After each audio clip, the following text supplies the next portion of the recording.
Good day, viewers. Welcome to another edition of 30 Minutes, the interactive program of Trust Television, with me, Manir Dan Ali.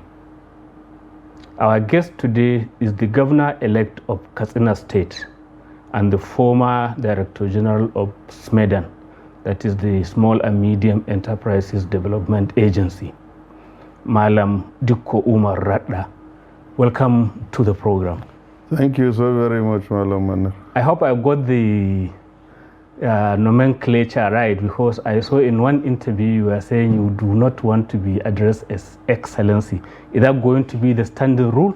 Of course, yes, because I've made my point very clear. The way you said it, I think is the best way for me to honor it, because Malam Dikko Radda, I think, is the best.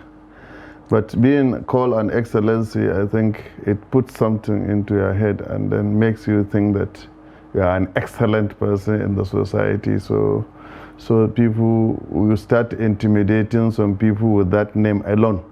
So I think it is better when I finish my tenure, if I have done something excellently well in Katsina State, then I can be called any name, but not on the job. But even without the name, the governor is a very powerful person in the Nigerian context, in the state and even in the whole country, which is why you see governors even intimidating presidents. I think it's just an abuse of office, because the office does not mean to intimidate people. The office does not mean to make one arrogant. The office is meant for the development of the people, to change the well-being of the people, to change their status, to change their living standard.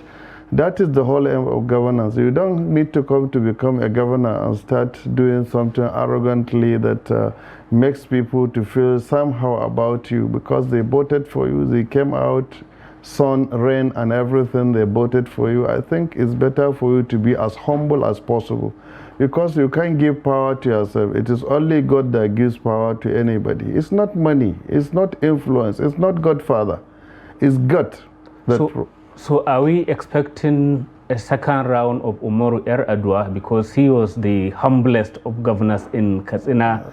There's stories of him strolling down the street from government house to buy a stick of cigarette and interacting with people. Sometimes I do accompany him to the roundabout to buy a cigarette when he was a governor as his first term. I think I have been a student of Umar Adwa for a very long time. I have learned a lot of things. I have said it over and over. He brought me into the limelight of politics. Sometimes if we travel, sometimes he asks me to sleep in his own room. So I think I have learned a lot of things. I have never seen, I have said it over, I have never seen a leader as humble as Umar Musa, the one I was close to. So I think it is really something that I have grown up with, to be like him, to imitate what he does, because I learned that most of the things he does are good. And I want to follow those good steps of Umar Musa Radwa to actualize the mandate for the people of Katsina State. You did say it was him that brought you to limelight. You were local government chairman under his watch. How was it then? I think it is really it was smooth. In fact, what happened was I was working in a bank at that time, but despite working in the bank, I have a lot of interest in politics. So whatever happens in my ward, in my local government politically, despite the heavy work of the private sector, I used to come for meetings and all that of it. But in fact, I even attempted to contest for House of Representatives in 1999, I think, to contest for chairmanship of the local government, but I think he dropped the ambition. He said I should wait, I shouldn't. So later on, as I was working in the bank, I was participating in the political process in my locality. One time I just came to Katsina to greet him one weekend. He asked me, please, I observed that you have a lot of interest in politics. Why can't you just go and resign your appointment and come and let me appoint you as caretaker committee chairman of the local government? Right. I said, fine. I went back, I discussed with my family and everybody, a lot my friends, but everybody says I shouldn't do that. I should build my career in the banking sector, because this one, to be a caretaker committee, maybe is just a temporary thing for 6 or 3 months. then you get out of it. But because of the love I have, because I feel that at that time there is nothing you can do to change the life of your people without being in government. Right. So I feel that I should accept the appointment. I accepted it, and after a period of 1 year or so, the election was conducted. I became an executive chairman of the local, and that is how it all started. And are we expecting local governments under your watch, when you get sworn in at the end of May, to be allowed to function? Because one of the key problems in Nigeria is that the governors have just got the local governments in their pocket, and they don't want them to even breathe.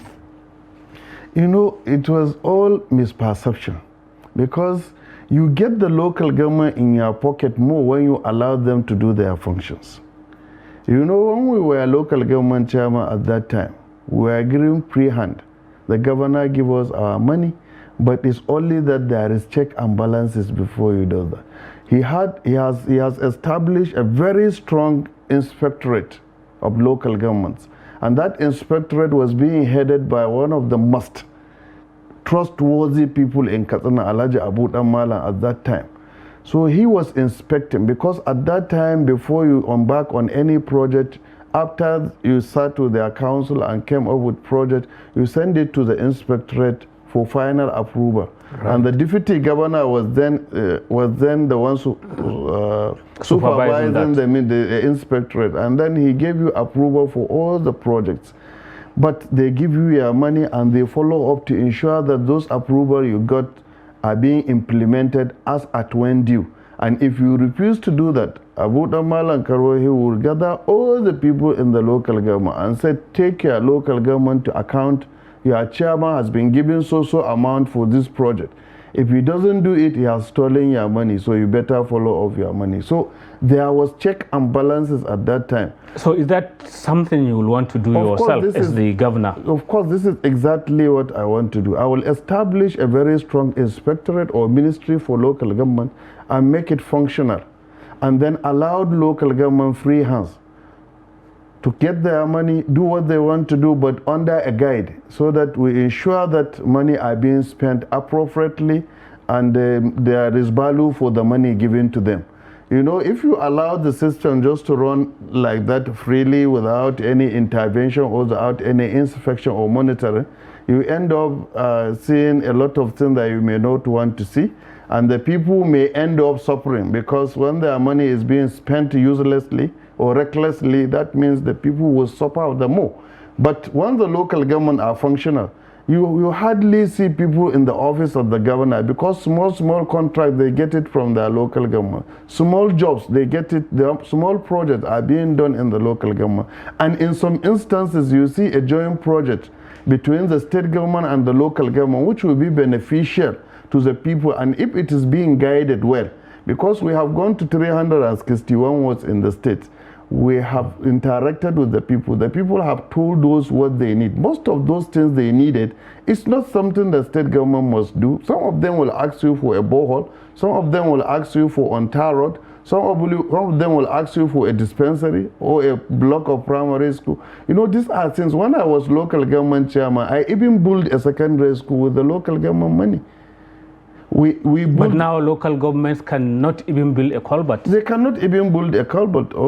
I think it is something that we need to put that in place. But I know it is not going to be immediately when I'm sworn into office, because now the local government account in Katsina State is being run jointly. All the money is put in one basket and is being run jointly. What we need to establish is to separate everything, because there is no point. I have said it over and over. There is no point when I am from Charanchi local government. If Charanchi local government can pay salary of 30 million and have a reserve of 20 million, I see no reason why the people of Charanchi cannot utilize that 20 million for the benefit of for their development. But you see some local governments who have overloaded their local government with a lot of staff. They couldn't even get anything after they paid salary. In some instances, while I was chief of staff, 2016, in some instances, the state government has to beep about 200 to 300 million to enable the local government pay their salaries. So, but it is just, I think it is just unfair if my money from my local government will be taken to Dusi to settle the debt of Dusi or to settle some of the problem of people of Dusi. When they created the problem in the first place. Themselves. I think what we need to do is separate everything, give local governments their money, and let them pay their salary. If they reserve anything, it's up to them. But you touch on something, that is the unrealistic number of people that are taking salaries from local government. We hear that chairmen, I don't know whether it happened even in your own case, their children and even those who are suckling, who are in primary school, are all loaded onto the local government salary bill. This is true, but I think something has been done when we came into for 2006. We screened and we were able to push out some, but I'm not saying that up to now you cannot find such kind of things in the state. But what we want to do, we'll do a very, very, very serious, very serious staff audit when we come, and so that we ensure that those people that are in the payroll are really giving the services for the local. It is unfortunate.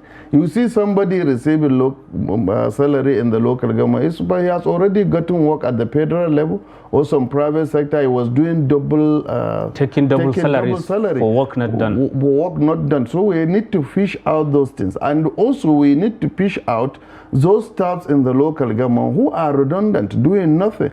Why can't we see how we can train them and utilize them in our primary or secondary school where we don't have enough teachers? But then these measures wouldn't endear you to the local political establishment that seems to feed on all this, whether it's the concentration of powers at the level of the governor, whether it is all this hanky-panky in terms of salaries going to people who are not working for the local government. So how will you survive that? Honestly, I don't have anything to fear, because God has done everything to me. I don't have a godfather. I was able to become the governor-elect of Katsina State. Is it me? It's not me. Is it my resources? It's not my resources. Is it my power? It's not my power. It's God that gives me power. So I think it is a betrayal on God to even not do the right thing for the people of Katsina State. Some people may feel bad, but they don't give power. It's only God that gives power. If I will be able to spend 4 good years and doing doing very good things for the people of Katsina State, I don't have any issue. If the people of Katsina State feel that they need to change me, fine. I don't have issue with that, but I will not feel myself if I didn't do the right thing, because I've been given mandate to deliver on about 9 million people of Katsina State. We are not talking about APC, PDP, or any political party. It's about the people of Katsina State.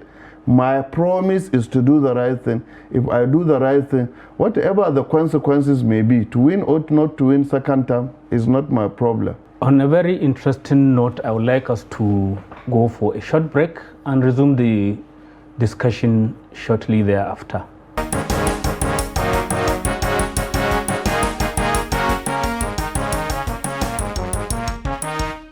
Welcome back. It is still 30 minutes, the interactive program of Trust Television, and our guest today is the Governor-elect of Katsina State, Malam Dikko Umar Radda.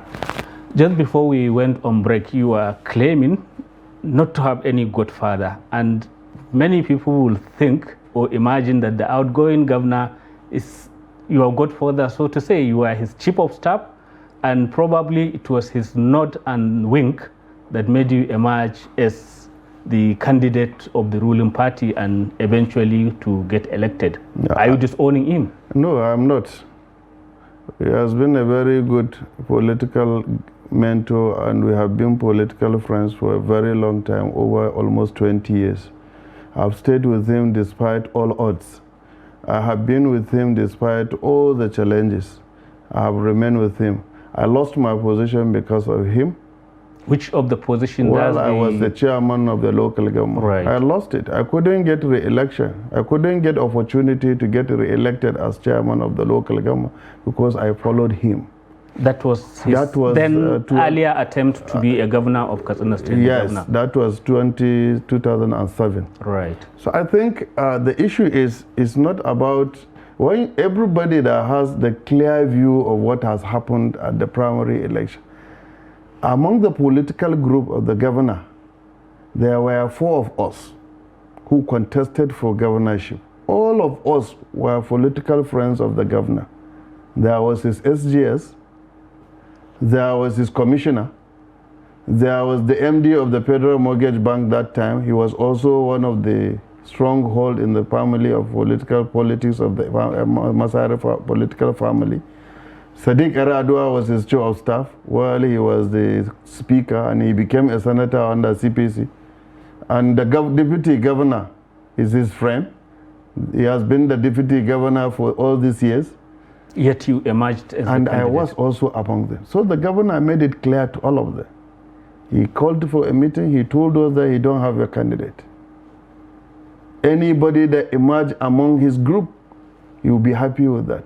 And so it be. That was how it goes. And we went, and I was able to get the ticket. So on that note, nobody will say that it was the governor who said they should vote for me. In fact, even for the insinuation that is going on within the town, I wasn't the person they were insinuating that the governor was supporting at that time. So, but the governor has made his point very clear. He don't have a candidate among us, but he would love somebody from his political family to emerge. And that was what happened. So that was why I'm not saying that... You are not beholden to any particular person, yes. So how then will your government be? Are you going to build on what Governor Masari has done, or are you going to have a clear departure as you are hinting? You know, generally, government is a continuation.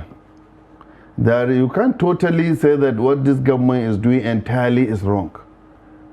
Especially a government that you were part of. But the issue is, I think even the democracy, that was the main reason why, one of the main reasons that you change government after 2 terms. You know, when you get elected, they change you after 8 years, no matter how good you are. The reason was they want to bring fresh ideas, fresh people, so that they may think outside the box on some other things that the other government may not have touched, because the government may not touch every aspect of it. So how are you going to think outside the box in terms of insecurity, because it's the one key issue that is affecting lots of Katsina citizens? I have outlined my strategic policy, and one of the main points I said I would do is I will establish a state security outfit. That is your own Amotekun. Yes, I will create my own Amotekun, whatever name we are going to give it in Katsina State. You know, it was so amazing. Sometimes when there is an announcement for recruitment for military or police in Katsina State, you see thousands of youths. They are all coming from those localities and villages. They want to be in the army, they want to be in the police. These are people who have it in their mind that they want to serve their nation. But unfortunately, maybe they are recruiting only 100. So those thousands will go back, not because they are not qualified, not because they are not fit and able, but because they couldn't get a space. They are looking for only 100. So I would look among those categories of people who are living in those localities, especially the frontline local governments. Because we are thinking of using the locals. If you are within the community, it makes you to be more stronger, more courageous, to face the challenges than people who are coming from outside, because they are raping their mothers, they are killing their fathers, they will have it in their heart. And they also to deal know with the situation. And they also know the criminally minded people within the community. Yes, of course. So that is why first we want to use the local intelligence by the use of traditional rulers, opinion leaders within the communities. We'll use the locals to combine them with the military and the police to attack the situation. We'll also use technology in tackling the insecurity within the community. In fact, as I speak to you today, we have developed an app that will help us to streamline and to help deal with the situation by helping those people that we are recruiting to deal with the situation. And I think also we use kinetic and non-kinetic approach. The non-kinetic approach is we look at those things that makes those people to be criminals in this aspect. You know, some of them, they lack schools, they lack the basic amenities in their localities, hospitals and schools. And you know, largely why these people are doing these things is because of the operations they have suffered over years. Those planning people, they have suffered operation from the police, from the traditional institution, from the courts. And you know, when you suppress that and also try to provide education to them, both Islamic and then Western education, because it is what builds morals into someone. When someone is illiterate, you know, he doesn't think very well, because they don't think more than like a human being. They think just like the animals, because we are living in a wild world. But the problem is not restricted to Katsina. Even if this deployment does the employment of vigilantes or security people at the state level, what do you do with Zamfara? What do you do with Kaduna? What do you do with all the other neighboring states that may not necessarily be doing exactly what you want to do? I think we are a bit lucky in this aspect, because I think all the governors in the Northwest are new. All of us, Jigawa, Kano, Katsina, Sokoto, Zamfara, Kebbi, Kaduna, we are all new. Even Niger is a new governor. So I think these new governors may come with a fresh idea. And I think I have begun to think about how we can even start discussing, even before our inauguration, on how we can build a regional integration between the states, so that we can be able to integrate and be able to look at our problem holistically, so that if I'm doing something in Katsina, someone is doing it in Zamfara, and another was doing it in Kaduna, we'll be able together, and even to push for more support from the center. If we pull ourselves together as governors from the Northwest to face the president or to face any other security outfit, and I think our bargain will be more stronger than when you go individually, especially now that the Northwest is the highest zone in the nation that gives votes to the president. But how will it be different, because the outgoing president Muhammadu Buhari is from Katsina, with Governor Masari in Katsina, and all these things happening in Katsina and other northwestern states, and they haven't been tackled? How will it be different when the president is even from the other end of the country? No, I think it is not about the president, where the president comes from. It's because it's the federal it's about prerogative. It's about the relationship between the governors within the region. I was part of it, because I was part of the people that came with the governor when they started that meeting in the Northwest. I was chief of staff to the governor, so wherever he goes, we go together. The problem is there was lack of cooperation between the governors of the region at that time. So we are praying and hopeful that, because we are all new, we are fresh with this, we have a lot of fresh ideas. Maybe if we started cooperating right from the onset, we may be able to tackle that problem. But once there is no good cooperation, synergy among the state governors in the region, there is no way, there is no magic you will use, even if the president is from your own house, to tackle the insecurity, because everybody wants to do it. You know, governance is about the people. It's not about the people of Katsina to say that, no, during my administration I was able to stop insecurity. No, it's about collective responsibility for all of us. But there's this big problem of the war economy. That is, people are benefiting from the current state of affairs, from the informers to the security people who are also growing fat on, the continued insecurity, to even the traditional rulers, some of whom in some states have to be removed. So is it not much more complicated than you are making it out to be? No, because, you know, when you look at the traditional institution, it's because there is no rules, there is no law and order.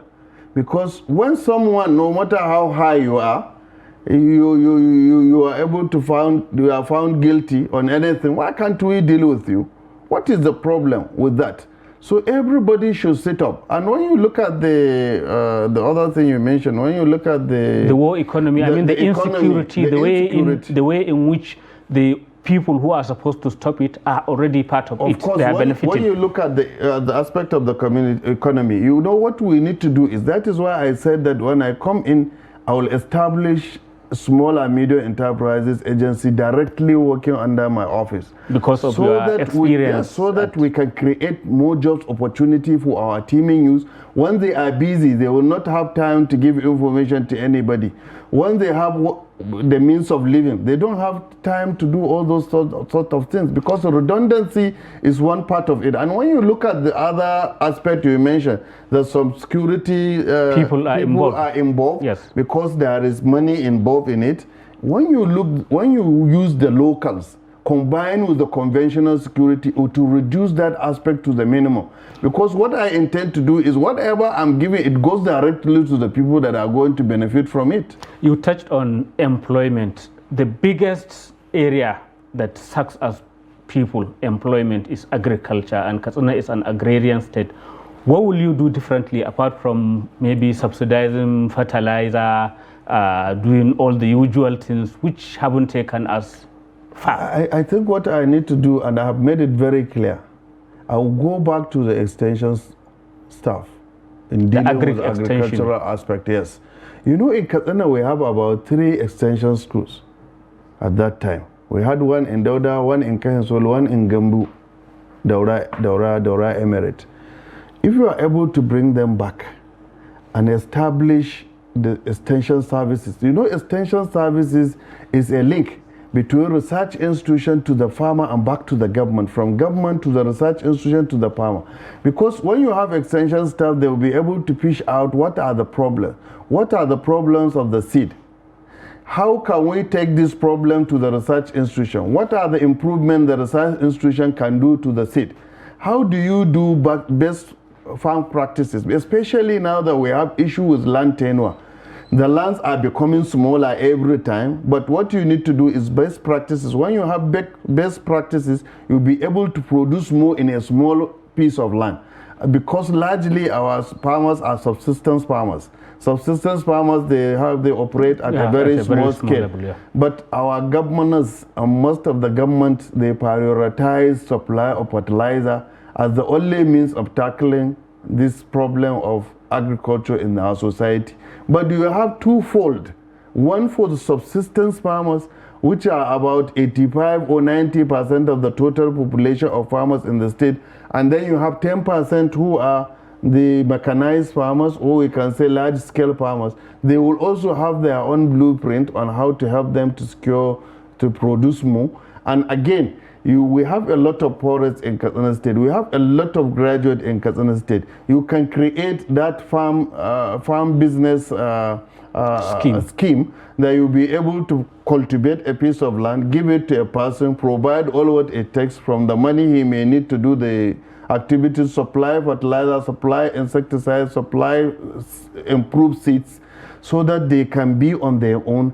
And when they became very strong in that, you graduate them and recruit other people. From there, people will diverse into a lot of other sectors. And the issue we want to also encourage is complete value chain of production. Because you see, our people will just produce and sell. And when they produce and sell, mostly they produce and sell at loss. Because if you have added value to what you produce, it could have gone a long way in helping you to earn more. To get more. That's a very... an economy. And thirdly, we need to also have a whole year-round farming. Because redundancy is as a result of just spending 3 months in the farm, and you have about 8 months to spend doing nothing. We have to call it a day for this edition of 30 Minutes. Thank you very much for coming. Thank you, Alhaji Manur. Thank you. Viewers, that's it. Is the end of this edition of 30 Minutes. Keep a date with us.